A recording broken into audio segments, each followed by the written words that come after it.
언약궤는 여호와의 임재를 상징하는 것으로 하나님께서 당신의 백성들의 영내에 함께 거하시는 보좌였으며 하나님은 그곳에서 그의 백성들을 다스리고 가르치셨습니다.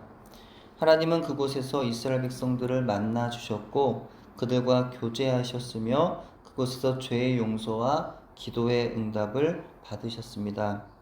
언약궤와 그들의 관계는 그리스도와 우리의 관계를 의미합니다. 그리스도께서는 우리의 안식처가 되시고 하나님과의 교제의 통로가 되시며 그래서 언약궤를 통해 하나님을 만날 수 있었던 것처럼 그리스도를 통해서 우리 하나님을 만날 수가 있는 거죠. 그래서 하나님의 계시와 또 축복의 근원이 되시는 분이 바로 예수 그리스도이시다라는 것입니다. 언약궤는 출애굽 이후 당시에 이르기까지 이스라엘 백성에게 있어서 종교적으로 가장 중요한 보물이었습니다. 근데 문제는 이 보물이 언젠가부터 이스라엘 백성에게 하나님보다 더 귀한 대상이 되었던 것입니다. 하나님께서 은혜로 주신 것은 그것을 통하여 하나님을 기억하고 감사하라는 의미입니다. 하지만 그들은 하나님께서 주신 은혜에 관심을 두고 은혜 주신 하나님을 잊고 말았던 것이죠. 이와 같이 이스라엘 백성들은 위기의 때에 하나님께로부터 받은 보물을 의지하고 하나님께 간구하지 않았습니다. 그들은 죄를 지었어도 언약궤만 있으면 하나님께서 함께 하실 거라고 기대했습니다. 차라리 그들에게 언약궤가 없었다면 어땠을까요? 그렇다면 그들은 의지할 언약궤가 없으니 하나님께 나아가 도움을 요청했을까요? 어쩌면 그러지 않았을까요?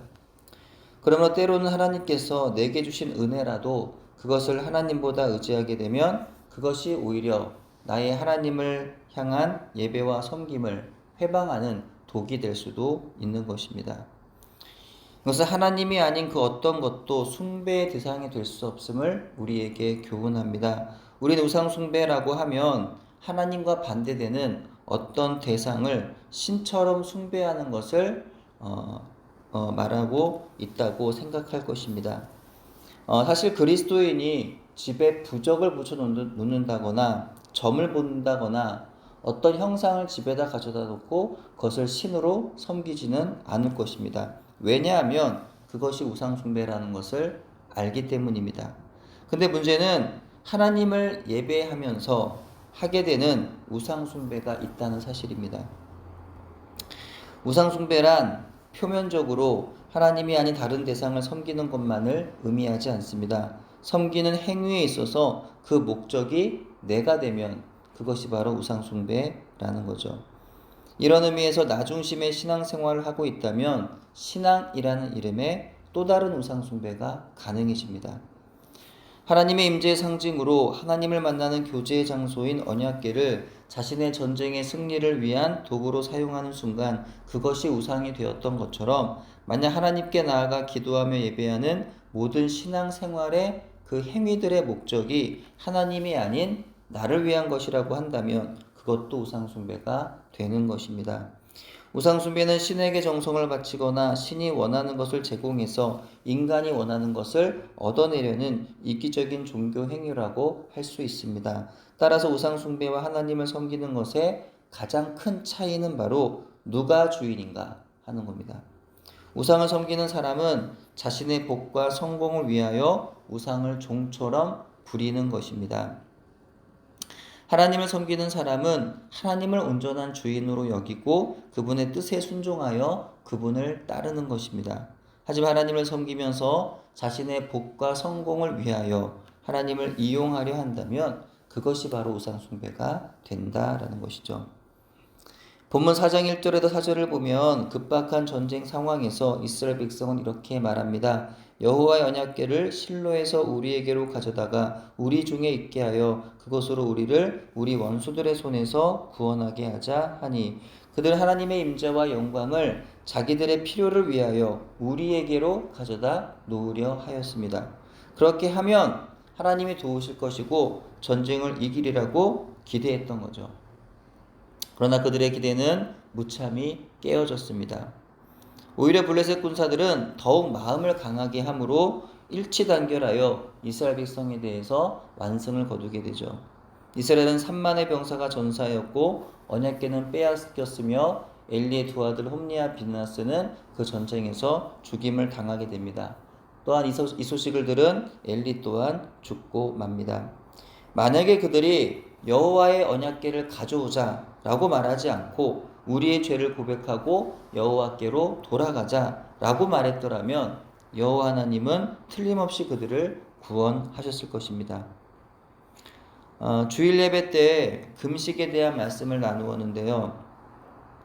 금식마저도 우상이 될 수 있겠다라는 겁니다. 분명 하나님을 섬기는 예배 행위일지라도 여전히 죄에서 떠나지 아니하고 예배의 형식만 취하며 하나님의 은혜를 구하고 있다면, 더 나아가 그 예배의 행위로 종교적인 나의 만족을 취하고 남보다 높아지려고 한다면 그것이 바로 하나님의 이름으로 저지르는 우상 숭배입니다. 이사야 58장 3절부터 5절입니다. 우리가 금식하되 어찌하여 주께서 보지 아니하시오며 우리가 마음을 괴롭게 하되 어찌하여 주께서 알아주지 아니하시나이까. 보라, 너희가 금식하는 날에 오락을 구하며 온갖 일을 시키는도다. 보라, 너희가 금식하면서 논쟁하며 다투며 악한 주먹으로 치는도다. 너희가 오늘 금식하는 것은 너희의 목소리를 상달하게 하려는 것이 아니니라. 이것이 어찌 내가 기뻐하는 금식이 되겠으며. 자신의 죄에 대한 회개와 변화의 의미로 금식을 하는 것이 아니라 그들은 자신의 죄와 부도덕을 정당화하려는 목적으로 금식했습니다. 아무리 하나님을 향한 의식이라 할지라도 그 목적이 자신의 죄를 가리는 데 있고 그 죄에 대한 철저한 회개로 나아가지 않으면 그것은 우상숭배입니다.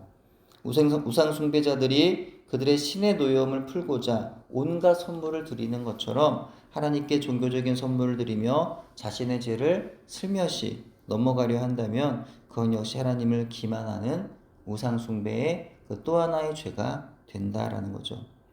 우리의 삶의 자리에 이와 같이 하나님을 떠난 죄의 자리가 있진 않은가요? 근데 여전히 그 죄의 문제를 해결하지 않으면서 예배를 통하여 하나님의 도우시는 은혜를 구하고 있지 않나요? 예배를 통해 하나님을 만나기를 원하는 것이 아니라 예배를 통해 내가 남다른 영적인 유익을 얻기 원하고 내가 남보다 세상에서 복을 받아 혹은 영적인 어떤 복을 받아서 높아지기를 원하고 있진 않나요? 먼저 내 삶의 자리에 죄의 문제를 우리는 다루어야 합니다. 우리의 예배의 자리를 정결하게 해야 합니다. 하나님이 주신 영적인 선물로 오직 하나님을 향해 하는 예배의 중심이 나를 향하고 있다면 내가 즐겁고 내가 평안해지고 내가 은혜받고 내가 인정받고 내가 높아지는데 모든 관심이 향하여 있다면 그것은 절대 예배가 아님을 우리는 기억해야 합니다. 그것은 또 다른 우상숭배의 죄라는 사실을 우리는 기억해야 하는 것입니다. 우리의 삶과 예배의 자리에 모든 불순종과 우상숭배의 죄를 끊어내고 오직 하나님을 기쁘시게 하는 거룩하고 온전한 예배로 하나님을 잘 섬기는 여러분 되시기를 주의 이름으로 축원합니다. 기도합니다. 하나님 감사합니다. 오늘도 우리의 삶의 자리에 하나님을 예배한다고 하지만 실상은 나를 위하여 내가 높아지고 내가 중심이 되는 그런 하나님 삶을 살아가고 있지는 않습니까? 하나님, 우리의 삶의 자리, 예배의 자리가 정결해지게 하여 주시옵소서. 나 중심의 예배, 나 중심의 삶이 아니라 하나님이 중심이 되는 삶과 예배로 나아가는 오늘 한 날이 되도록 인도하옵소서. 예수님의 이름으로 기도합니다. 아멘.